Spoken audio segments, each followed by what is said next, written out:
안녕하세요. 채널 제네시스 박 시청자 여러분. 오늘 이제 8월 2일 금요일입니다. 불타는 금요일.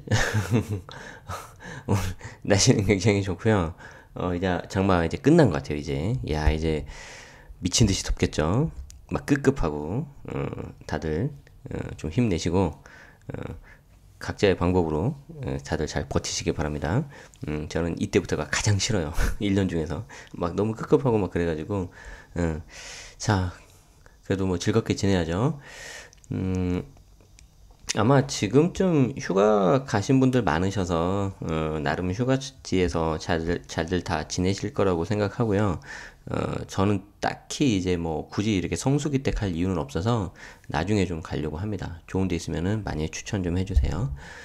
자, 오늘도 구글 알림이를 통해서 주요 키워드에 대해서 쑥 한번 훑어보고 어제였죠. 어제 어떤 기사가 좀 나왔냐면 다음 주 87 부동산 대책 유력하다. 그래서 금리 인하와 집값 과열 선제 대응하겠다. 이런 기사가 나왔는데 좀 많이 단톡방 같은 데서 돌았던 것 같아요. 거기에 대해서도 간단히 살펴보도록 하겠습니다. 자, 보도록 하죠. 자, 양도세 중과 봤더니 중대형 아파트 인기 반등했다. 와, 이거 지금 계속 나오고 있죠? 제 방송을 아마 꾸준히 들으신 분들은 서울 집값 상승 원인이 중대형 효과가 좀 높았다. 그 기사 보셨을 테고, 대전, 세종도 중대형 거래 많이 됐다. 근데 그건 제가 약간 다른 각도에서 설명드렸었고, 그리고 가장 최근에 아마 어제였던가요? 그래서 지금이 기회다. 그래서 부자들이 중대형으로 많이 갈아타고 있다. 그런 것도 나왔고, 지금 또 나왔죠. 계속해서 이렇게 뭔가 나오면은, 그게 이제 좀 미리 일종의 약간 시그널이 될 수가 있어요. 그래서 제가 날마다 이 부동산과 경제기사 보는 거예요. 그래서 이걸 보면, 미리 체크할 수가 있어요. 그래서 뭐 정말로 그러나요? 했을 때 저는 충분히 그렇다고 말씀드릴 수 있는 게 일단 다른 건 모르겠는데 제가 일단 증인이에요. 저는 부동산 헤드라인 기사 한 줄로 집을 산 사람이고 인생이 변한 사람이기 때문에 그래서 계속 이렇게 제 나름의 사명을 가지고 하고 있습니다. 여러분들도 그렇게 되면 좋겠어서. 자, 그래서 중대형 아파트 인기 반등까지는 좋았는데 그래서 좀 전에 제가 말씀드린 내용이 여기 기사 열어보면 그 내용들이 좀 있어요. 그런데 뒤에가 수지 성북 힐스테이트 등 미분양 골칫거리에서 희소성 프리미엄 환골 탈퇴? 이거 약간 광고성, 제가 읽어보니까 그런 느낌이 들어서 그냥 제목만 보고 패스하도록 하겠습니다. 자, 금요 칼럼, 뭐 이거 넘어가고요. 자, 유튜브는 제가 기사 하나 정도만 볼 건데, 만 명당 한 250만 원 정도인가 봐요, 이게. 뭐 저도 이제 잘 모르겠어요. 그래서 아마 이제 구독자 되면 이제 광고 수익이 나오고 협찬 같은 게 나오니까 뭐 업계에서는 대략 이 정도 되는 것 같은데, 만 명. 뭐 이렇구나. 열심히 해봐야겠다. 약간 동기부여는 되죠. 자, 그런데 보니까 기사 잠깐 보니까 일종의 편법을 썼다 그러네. 그 편법에 대한 내용이 아마 밑에 나올 거예요. 어, 자, 쭉 한번 볼게요. 또 키즈 유튜브 또 나오죠. 오케이. 여기 나오네. 자, 100만 원 내면 구독자 1만 명 만들어준다. 유튜브 조작 활개치고 있다. 뭐, 이럴 것 같았어요. 뭐, 여전히 지금도 핫한 그 인스타도 마찬가지고, 그 전에 페북도 그랬고, 뭐, 블로그도 말할 것도 없고요. 뭐, 어쩔 수 없죠. 이거는. 없어질 수는 없을 것 같은데, 뭐, 저는 이런 거 해보진 않았는데, 사실 저 블로그 같은 경우 할 때 그런 그 제안 같은 거 되게 많이 왔어요. 이제 상업용으로 같이 하자 했는데 제가 딱 한 번 해봤어요. 딱 한 번. 시계 같은 거. 제가 딱 한 번 해봤는데 아 역시 제 스타일이 맞지 않았어요. 제 블로그 성격에도 맞지 않고 그냥 시계만 하나 제가 받았거든요. 손목시계. 그랬는데 그게 좀 아닌 것 같다 해가지고 다음부터는 안 하고 있어요. 그래서 이거는 여러분 본인이 좀 선택하셔야 돼요. 그래서 뭐 그걸 하기 위해서 별도 채널을 만드시는 분도 있고요. 그렇게 해서 뭐 따로 관리하는 것도 방법이 될 수도 있겠죠. 아, 기회가 되면 그런 것도 나중에 해볼게요. 오케이. 자, 이거 하나 소개 드리려고요. 자, 차세대 유튜브 스타 크리에이터 모여라. 이거 뭐냐면은 이 기사인데 이거는 좀 여러분들한테 도움이 되는 거라서 제가 공유해 드릴게요. 자, 이렇게 사진처럼 보시는 것처럼 이렇게 배우는 거예요. 뭔가를 이렇게. 자, 어떻게 배우냐면은, 보세요. 경기도가 주최하고 경기 콘텐츠 진흥원이 주관하는 경기도 1인 크리에이터 아카데미가 다음 달 2일, 그러니까 이제 이 기사가 지난달 나갔으니까 다음 달 2일이면은, 아니구나. 진짜 다음 달 9월 달인가 보구나. 어, 자, 다음 달 2일 오후 6시까지 입문반 8기, 이달 20일과 다음 달 2일 오후 6시까지 각각 실전 수익화반 3, 4기 교육생을 모집한다. 그러니까 경기도 1인 크리에이터 아카데미라는 게 있는데 이게 이제 입문반도 있고요. 실전 수익화반 이런 게 있네. 그래서 입문반은 말 그대로 좀 기초적인 내용일 테고 실전 수익화반은 실제 운영하고 있는 사람들 중에서 어떻게 하면 수익을 내는지 그런 거에 대한 것 같아요. 그래서 자신이 창작한 사진, 영상 등 인터넷을 통해서 대중에게 제공하는 개인 창작자. 그러니까 아까 말한 무슨 100만 원 내면 뭐 구독자 얼마 해주겠다 그런 거 이상한 거 하지 마시고 요런 거 하시면 좋아요. 요런 거. 그래서 유튜브나 아프리카 TV에서 활약하는 1인 방송이 대표적인 예고요. 입문반은 25명, 실전 수익화반 같은 경우에는 50명. 오, 경기 콘텐츠 진흥원 부천 본원하고 부천에 이제 본원이 있구나. 그리고 용인 롯데몰 수지점을 주요 교육장으로 1, 2개월간 진행된다. 수지점? 이거 롯데몰 여기서 하나? 아, 가야 되나 이거? 우리 여기서 만날까요, 우리? 갑자기 땡기네, 이거. 원래 제가 7, 8월에 신사에서 지금 배우고 있는 그 파이널 컷 프로 그 영상 편집만 하고 이제 안 하려고 했는데 이것도, 이거 와이프 허락을 받아야 되는데, 이거. 이거 한번 해봐야 되겠다. 아니, 알아봐야 되겠다. 이거 저도 한번 알아볼게요. 그래서 혹시 좋은 거 있으면 제가 더 알려드릴게요. 저 아니면 와이프 보내야 되겠다. 그래요. 현재 진행하고 있는 입문반의 경우 평균 90% 이상의 높은 수료를 보이고 있대요. 경기도민이어서 좋네. 오케이. 자, 보다 자세한 경기도 1인 크리에이터 아카데미 공고 내역과 접수 방법은 경기 콘텐츠 진흥원 홈페이지에서 확인할 수 있다고 합니다. 그러니까 관심 있는 분들은 확인해 보시고, 뭐 그럴 수도 있잖아요. 뭐죠? 경기도민 아니더라도 이렇게 할 수 있는 그런 게 있을 수 있으니까 한번 확인해 보시면 좋을 것 같아요. 자, 이렇게 또 도움되는 정보 하나 알려드리고, 자, 직장인은 동참하고 싶습니다. 직장인의 한 달 휴가. 어렵지 않아. 퇴사하면 돼. 죄송해요, 직장인들. 되게 로망이죠. 그 한 달 휴가 아니면 한 달 살기, 한 달 뭐 체험하기 뭐 그런 거. 근데 제가 막상 해보니까요. 지금 거의 이제 퇴사한 지 한 100일 아직 안 되는 것 같은데 더 바빠, 더 바빠. 그리고 안 좋은 게 뭐냐면 단점이 뭐냐면요. 이게 그래도 회사 다니면 출퇴근 시간 딱 정해져 있고 내가 그래도 쉬는 날이 딱 있잖아요. 제가 봤을 때는 진짜 직장인한테 제일 좋은 거는 그 유급 휴가 같아요. 유급 휴가. 내가 쉬어도 돈이 나오는. 근데 이게 저처럼 이렇게 어떻게 보면 사업을 하거나 이제 일종의 프리랜서 개념이잖아요. 이렇게 하면 내가 이제 놀면 노는 거고 일하면 일하는 만큼 또 돈이 들어오기 때문에 약간 일과 이게 쉬는 거 약간 구분이 좀 없어지는 것 같아요.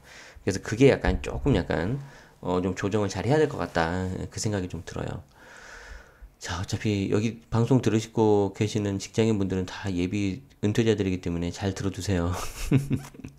약 올려야지. 오케이. 자, 직장인 10명 중에서 7명은 기회 생기면 바로 이직하고 1순위 조건은 연봉이다. 아주 바람직해요. 연봉으로 챙기셔야죠. 이게 맞아요. 자, 왜 그런지는 다음에 설명드리도록 하고요. 오케이. 자, 어깨 허리 아픈 직장인 퇴근 후 집에서 하면 좋은 운동. 제가 좀 어깨가 많이 뭉쳐있기 때문에 보도록 하겠습니다. 자, 어깨 허리 아픈 직장인은 퇴근 후 집에서 하면 좋은 운동은 딱 보자마자 지금 이분 지금 이거 보이세요? 이게 뭐냐면은 잠시만요. 오케이, 좀 줄여야지. 높여야지. 자, 플랭크라고 해야 돼, 플랭크. 플랭크라고 해서 이게 코어 운동이거든요.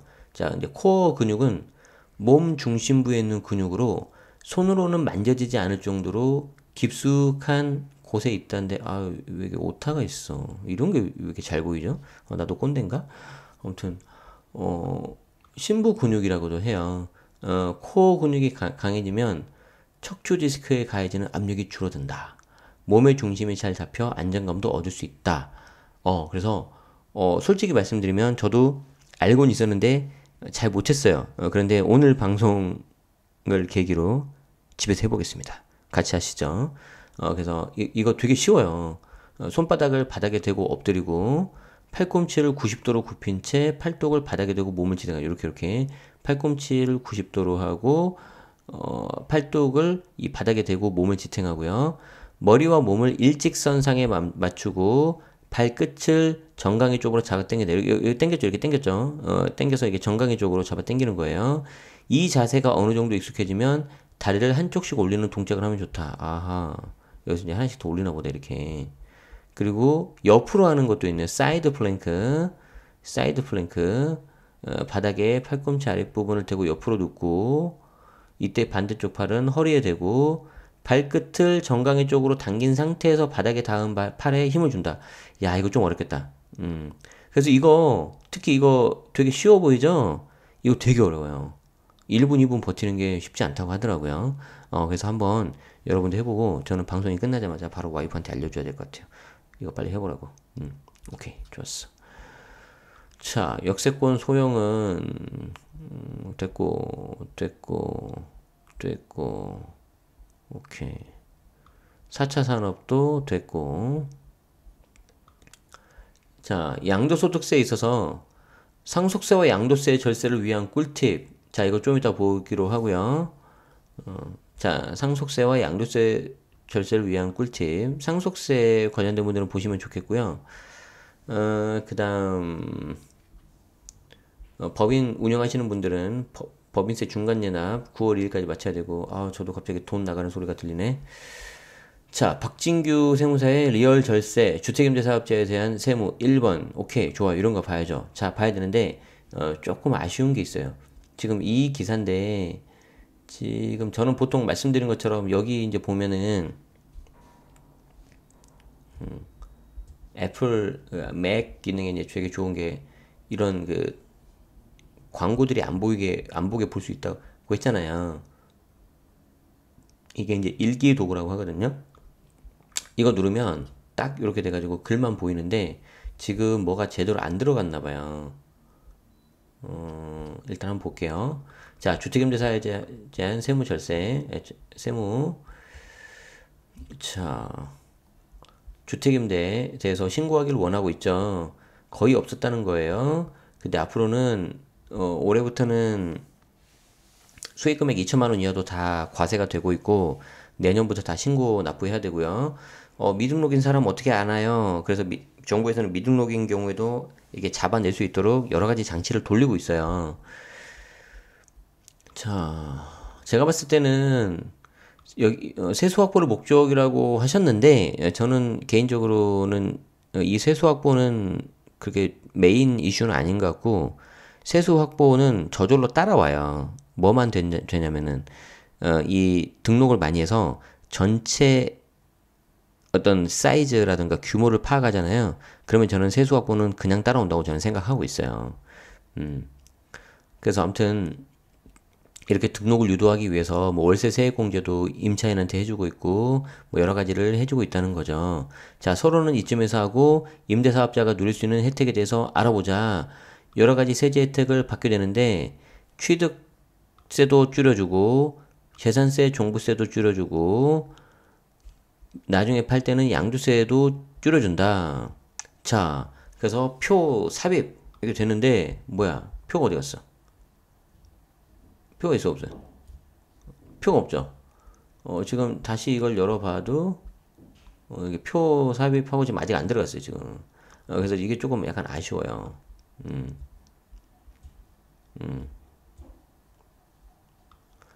자, 요것만 하나 말씀드릴게요.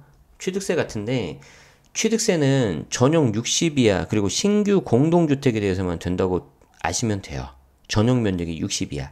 60에서 85인 경우도 되지 않나요? 50% 감면으로 알고 있는데, 네, 맞아요. 되긴 되는데, 이 경우에는, 등록을 몇 개를 해야 되냐면은 20개 해야 돼요, 20개. 20개 해야 된다. 그래서 이 경우 일반인들은 거의 해당하기 힘들다고 보면 된다. 그래서 가끔, 왜 제가 이거 말씀을 드리냐면, 이 분양 사무실에서 그 상담해 주시는 분들이 가끔 가다가 잘못 알고 잘못 알려주시는 분들이 있어요. 물론, 일부러 그러진 않으셨겠죠. 그런데 60에서 85짜리인데, 우리가 이제 뭐 30평대, 이게 취득세 감면이 50% 되기 때문에 등록하라는 거예요. 가지고 이제 제 수강생 중에 한 분이 50% 가면 된다는데 진짠가요? 그래가지고 아니 무슨 소리냐. 그 경우에는 20개를 해야 된다. 그래서 만약에 등록을 50% 해준다고 한다면 그 상담사님한테 가서 나머지 19개를 좀 사주세요라고 하라 그랬어요. 거의 일반인들은 되게 힘들죠. 그래서 취득세 줄이는 거는 전용 60 이하만 가능하다라고 보시면 되겠어요. 오케이. 그래서 지금 뭔가 표를 지금 넣어야 되는데 지금 안 들어가 있어요. 제가 봤을 때는 이 기사가 아직 다 완성이 덜 된 것 같다. 그래서 제가 이 기사 링크를 드릴 테니까 나중에 방송 들으신 분들은 나중에 한번 봐보시면 들어가 있을 수도 있다. 그래서 일단 제가 드릴게요. 오케이. 그래서 일단 요 정도만 좀 볼게요. 간단하게. 주택임대 사업자에 대한 세제 혜택은 제가 별도로 한번 정리해서 알려드릴 거예요. 오케이. 자, 그거보다 더 중요한 우리는 아까 요거 있었죠. 어떤 거였지? 상속세와 양도소득세 절세를 위한 꿀팁을 한번 보자. 이거 진짜 나쁘지 않은 팁이에요. 그래서 꼭 한번 보시면 좋겠고요. 꽤 큰 돈을 벌 수도 있습니다. 반대로 이거 별거 아닌 것처럼 하셔가지고 제 그 직장 동료 선배님이셨는데 되게 아깝게 좀 놓친 케이스가 하나 있어요. 그래서 좀 아쉬워요. 비록 양도세가 아주 크게 많이는 안 나왔는데 그래도 한 몇백만 원 날리셨어요. 조금 더 했으면 좋았을 텐데. 자, 그래서 한번 좀 볼게요. 자, 상속세와 양도세 절세를 위한 꿀팁이다. 자, 여기 있는 내용을 한번 읽어보시면 되고요. 최성출 세무사님이 쓰신 글입니다. 오케이. 자, 결론이 뭐다? 상속받은 날의 말일로부터 6개월 이내에 처분하면 양도세 없다. 자, 일단 상속세 관련해서 예전만 하더라도 제가 세무사 공부를 했었던 2009년 뭐 10년 이때만 하더라도요. 저 세무사 아니에요. 가끔 가다가 막 세무사인 줄 알고 막 상담해달라고 하시는 분이 있는데, 저는 지금 저희 전교생들 피드백 챙기기도 좀 바빠요. 그래서 죄송하지만 못하고 있는데, 그리고 자격증이 없는 사람이 돈 받고 그런 거 하면 안 돼요. 불법이에요. 아무튼 뭐, 그게 중요한 게 아니고, 과거에는 뭐 이런 말, 뭐 지금도 그렇긴 한데, 과거에는 더 그랬단 말이에요. 주변에 상속세에 대해서 고민을 하고 있거나 상속세를 내는 사람이 있다면 친하게 지내라. 뭐 웬만하면 상속세 낼 일이 거의 없거든요. 왜냐면 내가 물려받은 재산이 뭐 단순 계산해도 한 10억 정도가 넘어야 돼. 그런데 요즘에는 서울에 아파트 하나 갖고 있어도 가끔 잘하면 막 넘죠, 막. 어제도 제가 한강 유람선 저희 애랑 타러 갔는데, 그 유람선을 타러 그 올림픽대로와 그렇게 쭉 이렇게 도로를 타고 가는데 옆에 이제 서초 이게 반포 쪽으로 가니까 옆에 이제 아크로 리버 파크도 보이고 이제 쫙 이렇게 나오잖아요. 반포 자이도 나오고 너무 좋은 거예요. 그래서 그냥 이게 또 습관적으로 옆에 부동산 키우면서 딱 봤더니 역시 뭐 20억, 30억 하는 거죠. 그러니까 이런 거 하나 이제 받으면 상속세 나온단 말이에요. 그래서 또 하나 또 목표가 생겼는데, 이제 그걸 보고 이제 밤에 한강 야경을 보면서 이제 집으로 돌아오는데, 그 야경이 너무 눈에 밟히는 거야, 이게. 그래서, 야, 이거, 한강 야경이 보이는 집을 꼭 한 번은 내가, 매수해보고 싶다. 그런, 일단 목표를 하나 또 잡았어요. 우리 방송 들으시는 분들, 같이 한번, 잡아봐요. 네. 그렇게 될 거예요. 자. 어쨌든 상속세를 낼 일이 별로 없었는데 지금은 이렇게 내는 경우가 종종 나온다.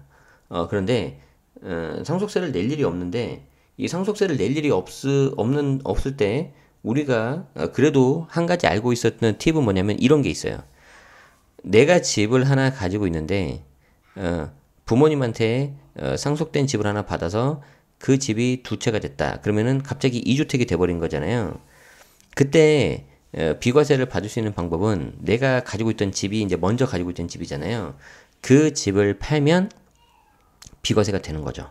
자, 그게 이제 일시의주택 비과세에서 약간 예외적으로 되는 걸로 해서 여러분들이 알고 계시는 건데, 죄송해요. 막 이상한 소리 들리죠. 뭐 저희 또 깨어났나 보네. 죄송합니다. 아무튼 그런데 그거하고 반대로 자, 1번 다시 정리할게요. 1번 집은 내가 살고 있던 집, 그리고 2번은 상속받은 집. 그러니까 1번 집에서 내가 살고 있는데 부모님이 돌아가시면서 상속을 2번 집을 받아서 2주택이 됐다. 어쩔 수 없이. 그 경우에는 정부가 그래. 그러면은 부모님 돌아가신 것도 되게 안타까운데 집까지 하나 더 생겨서 2주택이 되면 비과세를 못 받으면 안 되니까 이 경우에는 네가 먼저 가지고 있던 집 1번 집을 팔면 비과세를 해줄게 라고 이렇게 혜택을 준 거였어요. 여기까지는 우리가 많이 알고 있죠. 그렇죠. 자, 그런데 예를 들어서 1번 집이 강남 집이고 2번 집이 저기 시골 집이라고 가정해봐요. 나는 1번 집에서 계속 행복하게 살면서 그냥 직장 다니면 좋겠는데 비과세를 받으려고 1번 집을 팔고 2번 시골 집으로 내려간다? 이건 있을 수 없는 일이죠.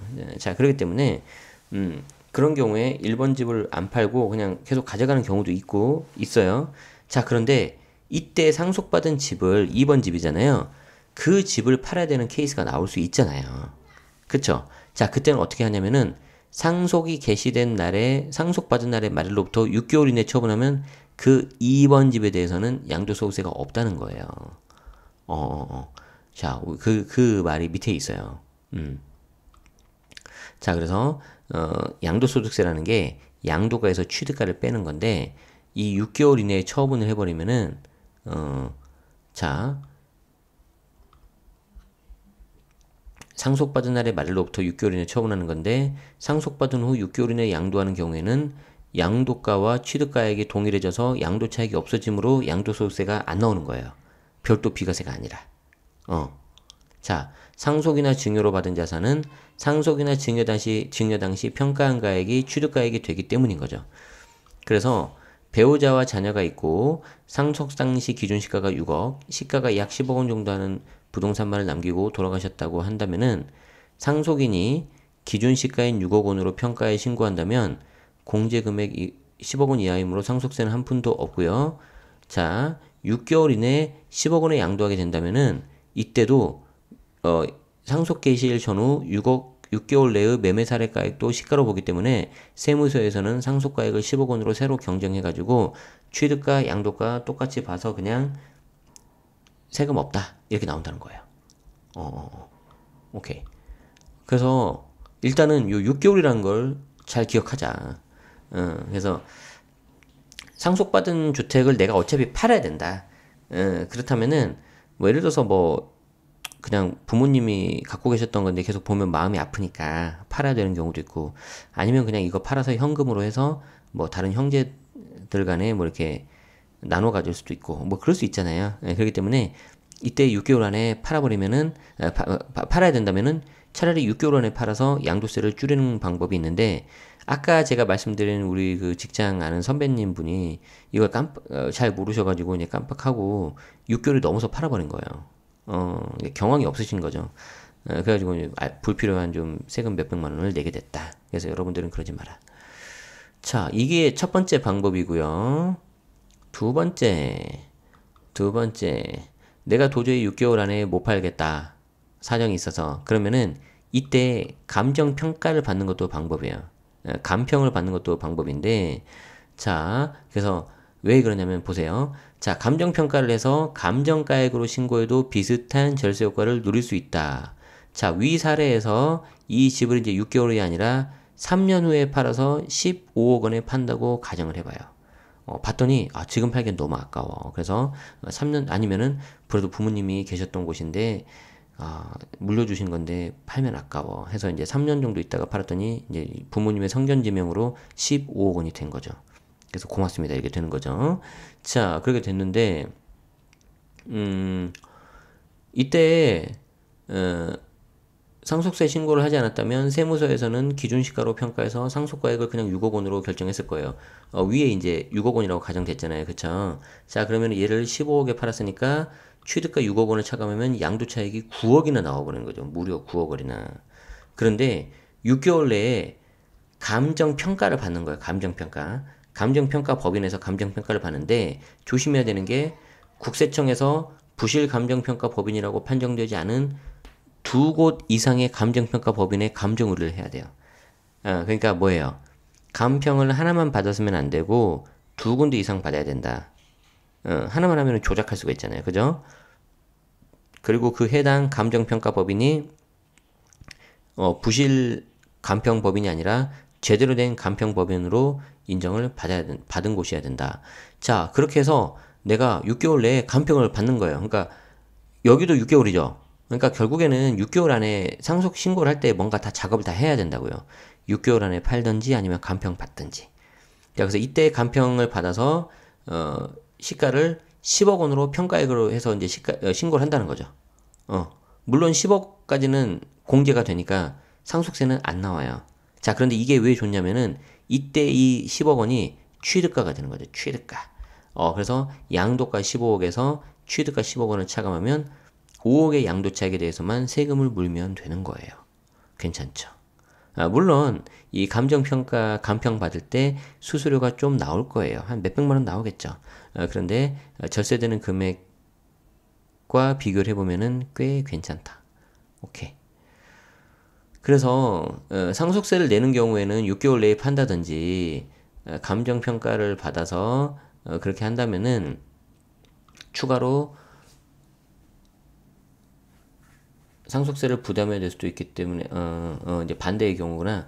반대로 상속을 많이 받아서 상속세를 내는 경우에는 6개월 내에 판다든지 또는 감정평가를 하면은 해당 가액으로 경정이 가능하므로 추가로 상속세를 부담해야 될 수도 있기 때문에 사전에 좀 여러 가지 절세 플랜을 짜고 작업에 들어가시는 게 좋다라는 거죠. 그래서 중요한 게 6개월 안에 뭔가 다 작업을 해야 되는 거예요.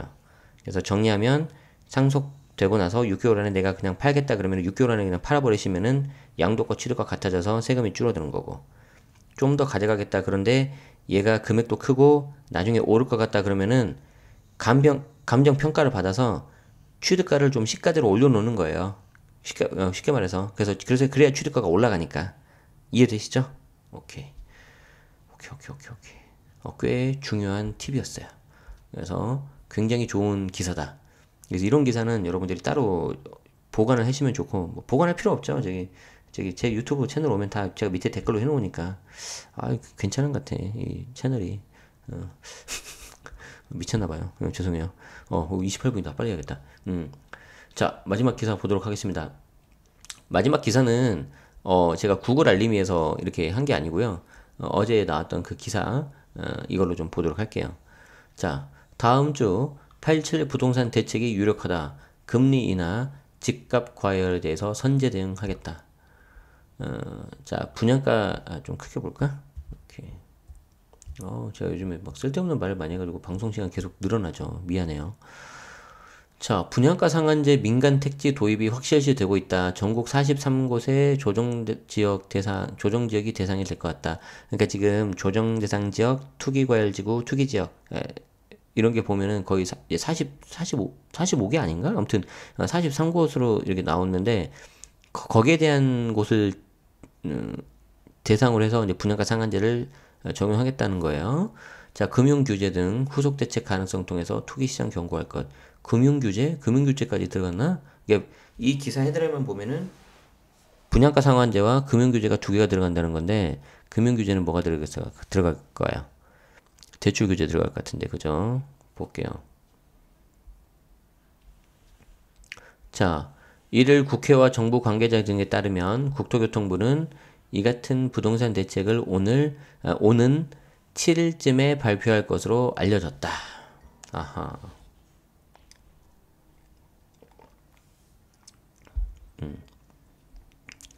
자, 부동산 종합대책의 경우 당정, 협의 등 통상 일정한 절차를 거쳐 발표하지만 이번 대책은 시급성을 고려해 이 같은 절차를 생략한 것으로 안다.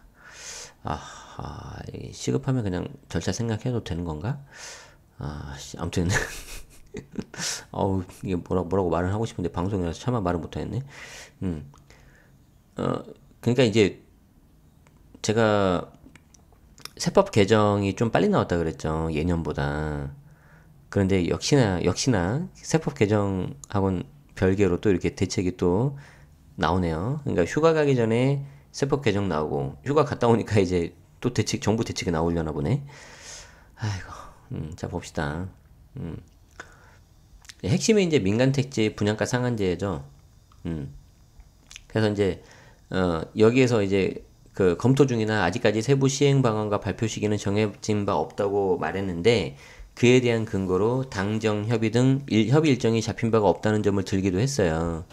그런데 최근 한국은행에서 기준금리를 인하한 데다가 미국 연방준비제도에서도 10년 7개월 만에 기준금리를 내린 거죠. 그래서 부동자금의 부동산 유입에 대한 우려가 커져서 대책을 하겠다. 아이고 참. 그리고 재건축 시장을 중심으로 서울 집값이 꾸준히 상승세를 이어가고 있다는 것도 부동산 대책 발표 시점을 앞당겼다는 평가다. 오늘도 KB 지수 나오는데 한번 봐야겠다. 그죠? 지역별로도 강남 다 올랐다는 거죠. 경기 지역의 집값도 35주 만에 하락세에서 보합으로 전환했고 과천시가 0.42 급등. 과천은 경기도가 아니에요. 그냥 서울이에요. 서울. 서울시 과천구라고 생각하시면 돼요. 그냥. 오케이. 제 말이 좀 이해 안 되시는 분은 과천시 평당가를 한번 검색해 보시면 됩니다. 얼마인지. 그래서 찾아서 댓글 남겨주시면 제가 하트 드릴게요. 자, 그래서 일정상 오는 7일 발표가 유력하다는 건데 일단 이 대책에는 어떤 게 있는지 봅시다. 김현미 장관님이 세 차례나 밝힌 바와 같이 강남 재건축 시장을 겨냥한 분양가 상한제 확대 도입이 포함되고 공급 축소와 로또 아파트 등 부작용을 막기 위해서 최초 분양자에 대한 전매 제한 기간을 늘리는 방안이 거론된다. 그러니까 전매가 뭐예요? 전매가 전에도 말씀드렸지만 등기 전 매매, 등기 전에 매매하는 거잖아요. 그때 분양권하고 조합원 입주권 차이 할 때 설명드렸었죠. 그 기간을 늘리는 방안이 거론돼서 이걸 안 막으면은 계속해서 이제 사고 팔고 이제 해버리니까. 자, 그래서 분양가 상한제 적용 기준 이 세 가지가 있는데 이 세 가지를 아마 투기과열지구, 투기지역 등 모두 포함될 것 같다. 조정대상 지역을 비롯해가지고 그러면 현재 서울 등 전국에 43곳이 지정되어 있다고 합니다. 여기에 대해서 아마 민간택지 분양가 상한제에 적용될 것 같고요. 자, 그 다음 요게 이제 또 문제인데 금융당국과의 조율을 통해서 추가 대출 규제 가능성도 거론된다. 유동자금의 부동산 투기율을 막기 위한 규제 장치가 강화될 것으로 예상된다. 그러니까 이제 잠깐 설명을 드리자면 계속해서 2014, 15년부터 특히 서울 수도권을 중심으로 부동산 집값이 많이 올랐잖아요. 그 원인이 여러 가지가 있을 텐데 그 중에 하나가 이런 돈이 많이 흘러 들어가서 이렇게 되는 건데 상대적으로 왜 그러냐면 이게 돈 가치가 떨어져서 그렇거든요. 자, 생각을 해보세요. 시중에 돈이 많이 풀려 있다. 이 말은 은행이라던가 특히 중앙은행, 한국은행 같은 경우 그런 중앙은행이나 금융기관이 아니라 민간, 가게나 기업이 돈을 가지고 있다는 게 이제 그 시중에 돈이 많이 풀렸다는 의미거든요. 자, 그럼 왜 그럴까요? 여러분들이 생각을 해보세요. 왜 여러분들이 돈을 가지고 있을까? 금리가 예를 들어서 많이 높다고 가정해봐요. 그러면 내가 조금이라도 이자를 남기기 위해서 적금을 들든지 아니면 예금을 들겠죠. 아니면 펀드에 집어넣거나 그러겠죠.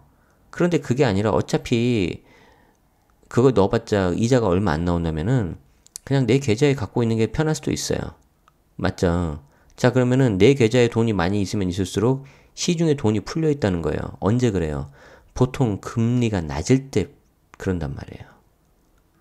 이해되시나요? 응. 자, 그래서 지금 정부 당국이 금리 내려간 거에 대해서 이렇게 민감하게 반응하는 거예요. 기준금리가 내려가면 시중은행 적금 금리도 내려가고 그러다 보면 사람들이 에이 재미없네. 그러면 그냥 내가 가지고 있어야지 하거나 다른 대체 투자 쪽을 알아봐야지 라고 하는 거죠. 자, 여기까지 따라오셨죠? 자, 그러면 다른 대체 투자 찾아봤는데 보니까 부동산이 좀 싼 것 같아.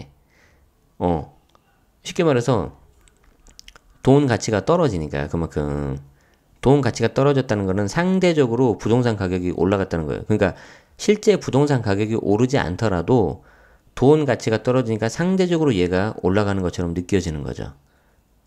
이해되시나요? 자, 그런 식으로 해서 부동산을 그냥 하나 사는 거예요, 이렇게.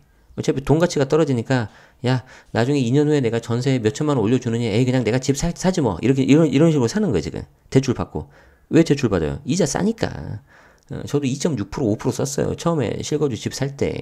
아무것도 몰랐을 때. 자, 그런 식으로 해서 그냥 부동산 사는 거예요. 자, 이게 어떤 하나의 어떤 메커니즘 중에 하나인 거예요. 자, 그렇게 해서 금리도 낮고요. 대출도 잘 나오면은 사람들이 시중에 더 유동자금이 풍부해지면서 그 돈을 가지고 대체 투자 중에 하나인 부동산 쪽으로 몰릴 수 있다는 거죠. 그래서 지금 정부가 그렇지 않아도 집값이 또 오르는데 금리가 낮아지니까 지금 긴장하는 거예요. 자, 그래서 이 경우에 돈줄을 그쪽으로 못 가게 또 막아야 되잖아요. 자, 근데 여기에서 추가 대출 규제까지 또 하겠다는 거예요, 지금. 그러니까 이 두 줄에 그런 되게 복잡한 그 메커니즘이 숨어 있다고요, 지금. 마치 이건 뭐예요? 기준 금리는 어쩔 수 없이 내려야 되겠고, 지금 경기가 안 좋으니까. 근데 부동산 집값이 오르는 거는 싫고, 마치 이건 뭐지? 아, 뭐, 이런 건가? 결혼을 하기 싫은데, 뭐, 애는 낳고 싶고, 뭐, 이런 건가? 아, 뭐, 아무튼 뭐, 비유는 나 생각이 안 나는데, 아무튼 지금 그런 되게 약간 이중적인 그런 상태인 거죠. 이 두 줄 가지고도 이렇게 막 몇십 분 이야기 할 수가 있어요, 지금. 근데 이제, 저 글만 보이고, 뭐, 아무것도 안 보이니까 좀 답답하죠, 여러분들이. 그래서 이제 거기에 대해서는 좀 나중에, 좀 설명을 드리도록 하겠다. 도대체 그럼 그 나중은 언제냐. 근데, 제가 회사 나오고 더 바빠졌다 그랬잖아요. 죄송해요. 좀 더 시간 관리를 더 잘 해볼게요. 자, 아무튼, 어, 참, 제가 안타까워서 그래요, 지금. 되게 좀 말이 안 되는 걸 하고 있는 거예요, 지금. 죽고 싶지만 떡볶이는 먹고 싶어. 좀 그런 거잖아요, 지금. 죽기는 싫지만, 모르겠다. 기억 안 나. 그래서, 한 전문가가 분양가 상한제의 전면 시행보다는 선별적 시행 후, 이 말은 나도 하겠다. 주택시장의 변화에 따라서. 그렇지. 뭐, 한번, 감 보겠다는 거지. 확대 여부가 결정될 것. 뭐, 누구나 예측할 수 있는 거 아니에요, 그죠? 자, 그래서 다음 주 대책에는 추가 급등 시 후속 대책에 대한 여지를 남겨놓을 가능성이 있다. 그러니까 계속해서 계속해서 남겨놓겠다는 거죠. 그래서 87 대책이 일단 나올지 안 나올지도 모르겠는데 나올 가능성이 높고요. 87 대책이 나온다 하더라도 그게 끝이 아닐 거다. 계속해서 갈 거다. 왜? 올 가을 시장 있잖아요. 가을 시장. 저도 지금 굉장히 유심히 보고 있단 말이에요, 지금. 그래서 정부도 그걸 알기 때문에 거기에 대한 것들을 아마 대비하고 있을 거다라는 거예요. 자, 오늘도 죄송합니다. 시간이 뭐 거의 한 40분이나 돼버렸네요. 제가, 기사를 다시 예전처럼 3개로 할까요? 근데 여러분들한테 계속 알려드리고 싶은 말이 많아서, 좀 그렇게 됐어요. 좀 양해해 주시고요. 좀 너무 길어서 못 보신 분들도 좀 계실 것 같은데, 그 부분은 제가 거듭, 좀 양해 말씀드립니다. 자, 그래서, 좀 제가 좋은 방법을 좀 더 고민해 보도록 하겠고요. 자, 오늘 날씨 굉장히 좋고 금요일이고 이제 주말 이제 들어가는데 여러분들 뭐 휴가 중이신 분들은 잘 더 즐기시기 바라고요. 아마 다음 주부터 시작되는 분들은 이제 오늘이 가장 좋은 날이에요. 오늘 지나고 나면 휴가 금방 그냥 눈 깜짝하면 그냥 끝나요. 그러니까 오늘을 충분히 즐기시고 특히 계획도 잘 세우시고 그러시면 좋을 것 같아요. 87 대책은 그때 나오면 그때 대응하면 되는 거예요. 네, 좋아요. 네. 자, 오늘 하루도 그러면은 행복하시기 바라고 제가 늘 말씀드리지만 가장 소중한 사람은 여러분 자기 자신입니다. 그래서 자기 자신에 대한 투자를 더 많이 하시면 좋겠습니다. 자, 여기까지입니다. 채널 제네시스 박이었습니다. 고맙습니다.